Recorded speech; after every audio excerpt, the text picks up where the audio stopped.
Wife's long affair with my friend ruined when I catch her red-handed and expose everything by printing their secret messages. So, my wife 26F call her Mia cheated on me 27M with a friend of mine 27M call him Jack for the story's sake. A bit of backstory.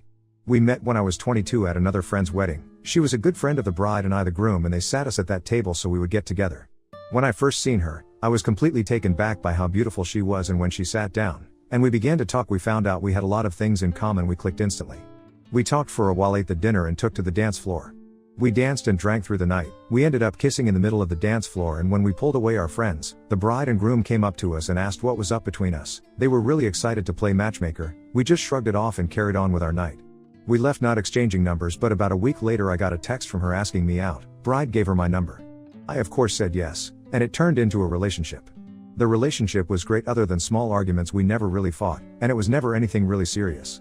I eventually asked her to marry me about 2 years into us dating, and we were married less than a year later. We were married for a little more than a year when it all came crashing down on me. Just before our first anniversary, there were little things that were irritating me. She became more guarded of her phone, girls' nights became more frequent, and our sex life was almost non-existent. I had brought this up on multiple occasions but was brushed off, and that I'm letting my insecurities get to me. She would continue go on as if what I felt and tried to communicate didn't matter to her, so I became colder and colder. I stopped giving her a goodbye kiss as I leave for work, and unless it was something important, we hardly spoke. One night while she slept, I took her phone and laptop and skimmed through her texts, emails and messenger apps and found nothing, and from reading stories on here I checked her car.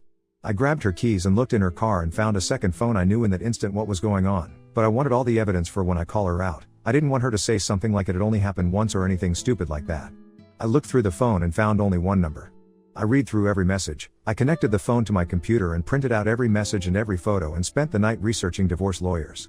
I spent hours of my day in my at-home office reading bios of lawyers and found one that I liked and emailed him, but as it was a Saturday, he wasn't in the office. I then wanted to know who the guy was, so I grabbed my phone, typed the number. I wanted to call and pretend I'm Spectrum because who doesn't have Spectrum, but Jack's contact popped up. It took me a minute to put two and two together, but when I did, I blew up. I was yelling and cursing in my office, and my wife opened the door to check on me, but when I see her, I told her to get the F out. She closed the door and went to our room. I had never cursed at my wife or raised my voice above a normal volume. All of day I never left my office. I was just silently raging, just glaring at the wall. I called one of my friends, groom from the wedding, and tell him I need to go for a drink and asks if he'll come with me. He must have heard something in my voice because he asked if I was okay. I told him I wasn't and I really need to drink. So, without word, I took all the printouts and left to go to the bar. I arrived first, ordered 4 shots of Jack and a beer. I was on my last shot when my friend, call him Ted, arrived and asked what's going on. I told him straight out Mia is cheating. He gave me sympathy and I asked if he wanted to know with who and told him it was Jack. He became visibly irritated. He was the one that introduced me to Jack and all he could say was I'm sorry over and over. Jack and I were never super close. We wouldn't ask one another to hang out, but if we see each other at a get-together we were friendly. I told Ted don't mention this to anyone as I had just found out and I haven't even spoken to Mia or a lawyer yet. I asked him not to tell his wife, and if she asked what was wrong with me to say I'm having problems at work. He agreed. We drank and talked for most of the night, then I called an Uber and went home around 3 a.m. It was the first time I looked at my phone since I called Ted, and there was missed calls, a bunch of texts, all from Mia asking me where I was, when I'd be home and if I was okay. I got home and she was asleep on the couch. I just walked up to our bedroom and went to sleep. I woke up with her in the bed, so I got dressed and left the house. I went to go pick up my car and go to my office and buried myself in work for the day and went back home around 10 p.m. To my surprise, my wife was there to greet me, and she told me she had made me dinner. She asked if I wanted her to heat it up. I told her no and went to bed. She followed soon after asking what's been wrong with me. I told her to leave me alone and that I wanted to sleep. She kept pestering me. Eventually I snapped and yelled, Mia, stop, I am trying to sleep, go away. The next morning, I received an email from the lawyer asking to meet later in the day, and I confirmed and got ready for my day. I went downstairs to leave, and Mia had made breakfast asking to talk. I made a small plate and sat down. She started by saying I've been acting different and going on and on about how I changed, and she wants to know why. I told her work has been stressful and soon it would be all over. I finished up and told her I've got to go. I went to my office and counted down the minutes to go meet the lawyer. When I left, I told my assistant I'm going out to lunch with a client. My wife would call my work sometimes and left. The meeting with the lawyer went well and I handed over all I had gathered on her, and the lawyer had told me, well, I'm sorry for all that's going on, but I'm happy you gathered all this information. You see, we live in an at-fault state. So your wife has no claim on most of your money. I told him I didn't even think about that. I was just thinking I've got to divorce her as soon as possible. He asked to keep the evidence, but I told him I'd prefer you to just make copies as I haven't told my wife I knew yet and I don't want to hear her excuses. He agreed and had his assistant make copies. I asked when she will be served with papers. He told me about 2 weeks. I then thanked him and left. I went home to confront my wife when I arrived. She wasn't home, so I called her, no answer, called again, no answer. I texted her, I don't give a F if you're riding Jack right now, get home, we need to talk. Lo and behold, she calls me not a minute later asking what I was talking about. All I told her was get home now. She arrives about 15 minutes later and I said to her, wow, look at that 15 minutes, that's about the same distance between here and Jack's, isn't it? She looked at me dumbfounded. I gave her a minute to gather herself, but she was just looking at me and I said, well, nothing to say. She tried to deny and gaslight me, and I let her continue on. She worked herself up and started to insult me. I slammed my fist on the table to shut her up and pulled out the evidence at first and showed it from the side and said, look at this mountain of things I gathered on you. Then I showed her each printout at a time. She then tells me to stop and started to cry. She tried to apologize and tells me she loved me. I said, honey, what happened to that energy you had before? You were so adamant on degrading and insulting me just a minute ago. She tried to hug me and tell me how sorry she is. I put my hand out and told her, don't touch me. She says, we'll go to the bedroom and do whatever I like. I looked her deep in her eyes and told her, sweetheart, I will never touch you again. Do you want to know who else has these photos and messages? My lawyer. I'm divorcing you. Now get a bag, gather your clothes and get the F out of my house. That was 3 days ago, and I haven't heard from her. I'm sorry about how long this is and if there are any spelling errors. I'm curious to those have been where I'm at. What can I expect from here? Thank you for reading. Update 1. After I posted the first part of this, you all have given me a ton of advice, so I followed most of it. This morning I planned on doing a bit of damage control of my life, so I scheduled an appointment with my doctor to get checked for STDs and I have that appointment in 2 days. Next, I started contacting all the people close to me, my father and a few friends. They all have been really supportive, offering their own advice and asking if I need help with anything, but as I got this crap on lock, I declined. I then started to contact her family. I sent a text to her mom and dad, thanking them for allowing me into their family and that I was grateful for all that they had done for me. But Mia and I are getting divorced and that I would miss them terribly. Not really, they were very suffocating, and while they are great people, I'm happy I no longer have to deal with it. I then told them if they had any questions, feel free to ask. I didn't hear back from them for a while, so I moved on to Mia's sister. This kind of hurt because her sister and I were good friends, and I knew this would mess up that friendship. I texted her, hey, I'm sorry to have to text you this, but Mia and I are going to get a divorced and I wanted you to know. I want to thank you from day one, you accepted me as a brother. I will be around if you ever need anything from me. Around the time I sent that text, her parents responded back. I'll type up how the conversation went. Parents, we are so sorry to hear this. What happened? Why hasn't Mia said anything to us? Mia has been in at least a year-long affair. I suspect it started before our wedding. I'm unsure why she hasn't reached out, but I think you should call her. She left the house. I figured she would have gone to you. Parents, no, we haven't heard from her. We'll call her. Thanks for letting us know. Are you sure she was having an affair? I am positive. I found their texts. Parents, we're so sorry that she did that. We'll try and get in touch with her. After dealing with her family, I moved on to Jack's fiancée. I can't remember if I told you all that he is engaged in the first part. I know it was brought up in some of the comments. I thought this was going to be difficult, that Mia and Jack would have conspired some master plan, but either Mia didn't tell him I found out, or they're just idiots. I sent her a text around 2 p.m. and asked if we could meet for a coffee or something. By 2:05 she agreed and told me to meet her at some gross hipster coffee shop across from her work at 2:30. I arrived first, ordered my horrible coffee and waited for a few minutes. She walked in, ordered hers and came and joined me.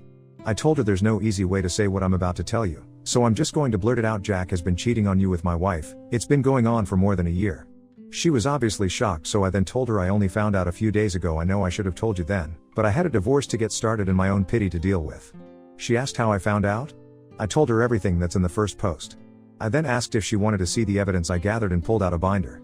She grabbed the binder and skimmed through the messages and pictures and just started to silently cry.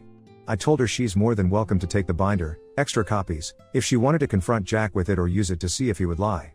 She thanked me, stood up, took the binder, and I told her if she needs anything from me to let me know. She nodded her head and walked out looking very defeated. I know you all told me to just stay sober, keep a level head and whatnot, but my world just came crashing down on my head. I'm going to take this week to sit on my back porch, drink, smoke cigars and blare music. After this week I'll stop feeling sorry for myself, get back to my usual schedule. On a more positive note, I've already packed up most of her things, clothes, jewelry, etc. I also threw in our wedding book and every photo that has her in it in the boxes. If and when she comes back for her stuff, I don't want her here any longer than she needs to be. Also, before you ask, no, I didn't ruin her clothes other than a few picture frames. Nothing's broken. As of right now there's nothing else happening. I told everyone I needed to tell. My doctor's appointment is scheduled. My lawyer's hard at work to get me out of this nonsense, and 90% of her things are in boxes. I really don't know what's left if she stays out of my hair. This might be the smoothest divorce ever. Thank you for reading. Advice is always appreciated. Update 2. Hey everyone, I'm sorry I've been missing in action for a while and didn't respond to comments and messages, but I think I've caught up and now for the update. So, since the update I've been enjoying my pity party drinking and more drinking. I'd say this is my first semi-sober moment since I found out about everything and can't really put into words how I feel. I guess numb is an accurate word. In the last update I told you all I notified everyone and the only one that didn't respond was Mia's sister who I was very close to. Well, that night I wrote the update I had continued my drinking binge after I posted and passed out on my back patio with a bottle and a few beer cans surrounding me, and woke up to the smell of breakfast being cooked. My first thought was, oh Christ, Mia came back and thinks that breakfast was going to make up for what she's done. I worked myself up to a rage and threw myself out of the chair ready for a screaming match, but to my surprise it was Mia's sister, call her Emma. I stood there for a moment trying to calm myself back down, but when Emma seen I was awake she sprinted to me and wrapped her arms around me. She didn't say anything to me, she just took my hand and led me to the table and put a plate in front of me. As I ate, she told me how sorry she was, and that when her sister showed up to her house and just said that we were having problems and it would be fine in a few days. Then told me that when I texted her that we were divorcing, she asked Mia if it would be fine? Why is he divorcing you? Apparently Mia just broke down and told Emma everything. I scoffed and said there's no way she told you everything and proceeded to tell her all that happened. Emma told me that Mia had said it was a one-time thing and that I was blowing it out of proportion. I told Emma that I have no intention of getting back together with Mia, and if that is why she's here she's wasting her time, and if she's in contact with Mia, Emma needs to tell her to find a lawyer. She laughed and said she wasn't here for her sister, she was here for me. She told me that of course she'd be there for my sister but that her and I are friends, and she wouldn't abandon me especially when I didn't do anything wrong. I stood up and went to her side of the table and just hugged her. I was so worried that all this BS that's going on would ruin her and my friendship, and hearing her say that made me feel so much better. Emma stayed with me for 2 days, guest bedroom, and left this morning as I am preparing to leave for my cabin. I had it before the marriage, Mia can't touch it. I was gathering my hunting and fishing equipment, she asked if she could join me, but I told her as much as I would like that she should probably go check in on her sister. She agreed, hugged me and left. I am truly grateful to Emma for being there for me, and before any of you say she's into me, she's not. She's also 20 and that's way too young for me, it's just a really great friendship. I almost forgot to say I went to the doctors, got tested, and the results should be in on Monday. I've reached out to Jack's fiancée a few times just to check on her. She tells me she's fine and she doesn't know what to do. I told her if she wants to meet anytime next week so she could vent, I'm more than happy to listen. Thank you all so much for reading, reaching out, and all the praise you've all given. You all have been a light in a truly dark time in my life.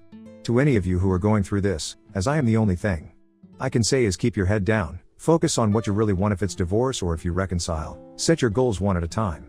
In my case, lawyer then doctor and notifying everyone close. Keep it off the internet though, also set time aside to get your feelings out. Thank you again and sorry these updates are always so long. Update 3, in my last post I told you all about Emma coming to my house and staying for a few days. She left when I was leaving to go hunting at my cabin. Good news, I got a buck, a nice fat 8-pointer. I got him on my first day out there, which I'm very happy about as it left me the rest of my time to go fishing.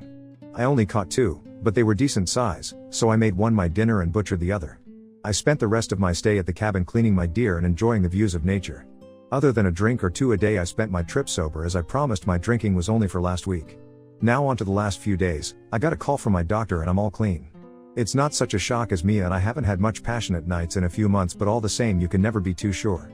I reached out to Jack's fiancée but didn't hear back for some time. She eventually responded back telling me she's staying with her family right now. She didn't really go into detail much, but her staying with her family, you can only assume as I do that means it's not going so well. At least she's with family, safe and with all the support that she could need. I told her if there is anything I can do, all she has to do is reach out. She asked me to meet and get coffee the following day, which I of course agreed to. The following day we met at the same gross hipster coffee shop and talked for about 2 hours. We talked about everything that happened with Mia and I. She wanted to know what steps I was taking, if I was divorcing or if there was any chance I would reconcile. I told her after someone cheats in my book, that's it, that the amount of selfishness and disrespect it takes to cheat, let alone for a year. She obviously didn't care for me. I asked her what her plan was. She told me she's confused about everything, that everything she thought was truth turned out to be lies.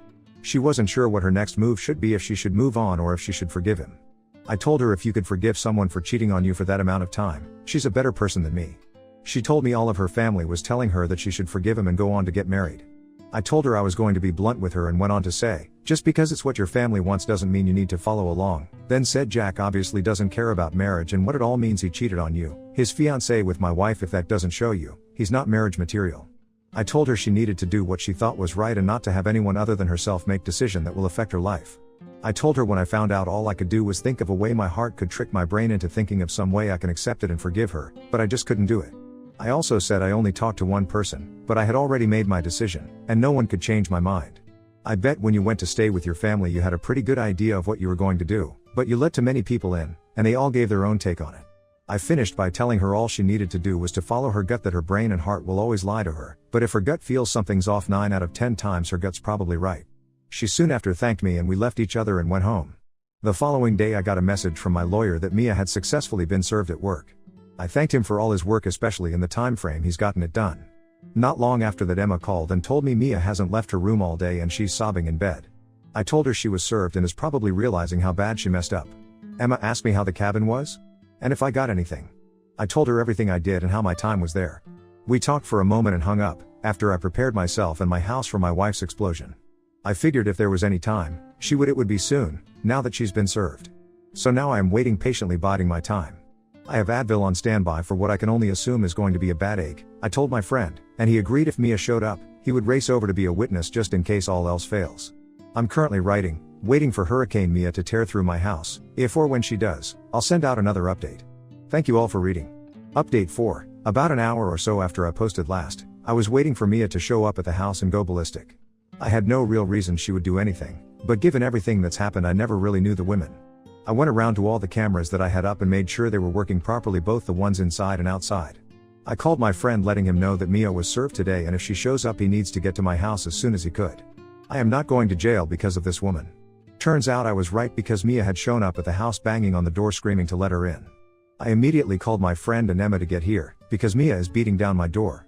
She was cursing my name, begging me to let her in, calling me every name in the book and how I could be so heartless. She's not wrong, because the entire time she was screaming and banging on the door all I could do was laugh. I then wondered why she didn't just walk in. She still had keys, at least to my knowledge.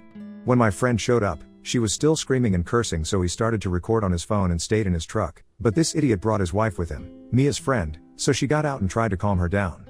She walked up to Mia, putting her arms around her and trying to get her to talk to her. Mia then slapped her across the face, screaming at her to mind her own business. That made my friend, who now has a video of it, to call the police. She continued to scream and curse until the police got there. When they did, she tried so hard to play the victim. One of the 2 officers walked up to her, and she started to cry and tell them I hit her and threw her out of the house. My friend and his wife had told the other officer that when they came to the house she was yelling and banging on the door, so they couldn't confirm that I didn't do what Mia said I had done. After that officer was done talking with my friend and his wife, he came to my door, and when I opened it, Mia said, "There, that's him, he hit me, I want him arrested." He started to put me in cuffs. When I told him I can prove that she's lying to you, all I need is my phone. The officer stopped and told me to show him the view from the outside cameras. After reviewing the video, he apologized for jumping to conclusions and automatically assuming I was the one in the wrong. I told him I didn't fault him, but he then told me that they received 15 calls total from my neighbors, and apparently during Mia's rant she had screamed out he hit me. So the officers had already made their judgment. After having to deal with the police for about a half hour, Mia ended up being put in cuffs and charged with disturbing the peace, public intoxication and a DUI. As the police took Mia to the car, Emma showed up and came to me asking what had happened. I showed her the video on my phone of it all. The officer then came up to me to hand me the case number and some other paperwork. Emma starting to ask questions about the charges, so I just went back inside. Emma followed soon after and sat next to me. She told me she left her house for 10 minutes to run to the store, but when she got back Mia was no longer in the living room, so she thought Mia had gone to bed after she drank too much wine. Emma and I talked for a while and she asked me if she could stay the night. I said she was welcome anytime. She told me that Mia had to spend the night in jail. I don't know why, but they could bail her out in the morning. She told me that when I went back inside, she called her parents to let them know what was happening and to see if they could bail Mia out, because Emma doesn't have that kind of money. We had a beer together and soon went to bed. When I woke up in the morning, Emma already left to meet with her parents. I haven't heard from Mia, Emma or their parents, but I don't think it's a fun conversation. Update 5. I haven't heard from Mia since that night, but my lawyer was contacted by hers letting him know he'll be representing Mia. Finally, we can start this process. I also reached out to Jack's fiancée to see if she has any news on her front. We only texted back and forth, but she told me she has kicked him out of her house, and had her father and brother pack up all his thing and drop it off at his house. She told me her dad and brother wanted to beat him, but she asked them not to and that she just wants to put all this behind her and move on. She thanked me for checking on her and tells me her close friends are there for her when she needs them. I sent her the link to my Reddit page so she can see all the support you all give to me and to her. On Friday, the moment I got off work, I raced home. My plan was to go back to my cabin for the weekend.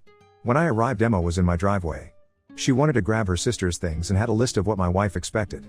I skimmed through it and all, but one thing was already in a box or sitting in my garage waiting to be picked up.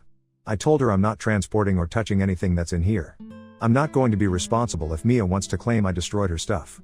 I told her I'd pay for a moving company to come and pack and take all her things for her because right now I'm going to my cabin and don't have the time to deal with Mia's crap. She said that would be great and hopes I have fun. She took a box of Mia's clothes and put it in her car. She then turned to me and asked if she could tag along this time. I said sure, why don't you go back home, drop off the box and pack a bag for herself. By the time I went to the store and packed up the truck she was pulling up, I locked up my house and took off to the cabin with Emma. The weekend went really well. The last time I was up there I realized what a gem that place is. It has a beautiful view and is completely secluded so I don't have to deal with any people. It's a place you can truly breathe in and relax. On Monday I called a moving company and by today, Tuesday, 3 guys and a big truck pulled up and started loading. I had every box open and recorded as they closed the box and picked it up. I took pictures of all the furniture and recorded as the movers loaded it. I thanked them all for tolerating me and tipped them each an extra $50. I then sent all the recordings and pictures to my lawyer and carried on with my day. The house seems empty but also clean without all her things here. When I started this process, my lawyer told me not to get rid of anything that could be considered shared, so I put most of the furniture in a storage unit. I've been sleeping in the guest room since she left, so up until I started writing this post, I've been buying all new furniture. I'll most likely be keeping the majority of it in the garage now that I have the space. I won't be keeping the house even if I win it in the divorce. It holds too many now bad memories. Thanks for reading. Update 6. It's been a while since I've posted. I coach high school baseball, so between getting this divorce done, dealing with my soon-to-be ex and coaching these kids I don't have much free time at the moment. Quite a bit has happened so this might be a long post so please bear with me. A few days after the movers took her things to Mia, my lawyer received some paperwork saying I damaged her things and demanding I pay her $1,500 or she would be taking me to court over it. My lawyer sent her all the videos and pictures asking exactly where the damages were that he claimed I made. He told me all this does is tell the judge we'll get how unhinged she is, and it might be a headache now but when it's time for court this will all be perfect evidence. I don't think her lawyer was ready for how meticulous I am and that I will photograph and document everything. When I found out about my wife's affair, I was for some reason pulled to this page and read all of the horror stories about the things these people's former spouses did to them, and I absolutely refuse to be another one of those stories. I've prepared myself for almost every outcome and accusation she could make. I wouldn't put anything past her at this point. Mia had called me once every other day, but I never pick up. If she leaves a voicemail, I don't bother listening to it, I just send it to my lawyer. Every time I send my lawyer something he always tells me you are a lawyer's wet dream, you listen to everything I say, you gathered a mountain of evidence on your own. I have yet to have a client that has done so well. Wasn't exaggerating when I said he says that every time, but it also puts a smile on my face every time. Getting that reassurance from him that I'm doing everything the right thing just makes me feel a little bit better about this whole situation. About 2 maybe 3 weeks ago my lawyer told me that we have enough evidence to bury her outside of court and if it fails it would look good on us for trying, so we set a date, a week ago, to meet in a neutral lawyer's office. Before we met, he told me no matter what, don't react to anything that Mia might say and that we do will be recorded for a judge will read if it goes to court. We arrived in the early morning and went into the office. To my surprise she was already there waiting with her lawyer. We walked in and the lawyers started greeting each other. Mia and I sat there silently waiting for what was going to happen. Mia's lawyer started by asking what we had to offer. Mine scoffed and said with the mountain of evidence of the infidelity and Mia's inappropriate behavior after the only thing we'll offer is half of the selling price of the home and half of the savings account. That's more than any judge would award you. Basically, what you came into the marriage with you'll be leaving with.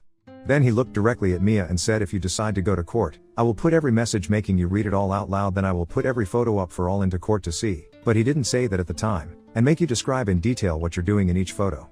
Then I'll bring up your recent charges and play the video that was taken that night. Mia started to tear up looking at me asking if there was anything she could do to make this right. I said, you've been cheating on me since before our wedding. All I can prove is a few weeks before the wedding, but I expect it was much longer. There is nothing at all you could possibly do to make me forget or forgive you for what you've done. Sign the papers, it's more than you deserve, and I want to be done with this whole sham you created. She cried obnoxiously for 15 minutes having to excuse herself to the restroom. When she returned, she was still in tears but signed the papers and walked out not long after.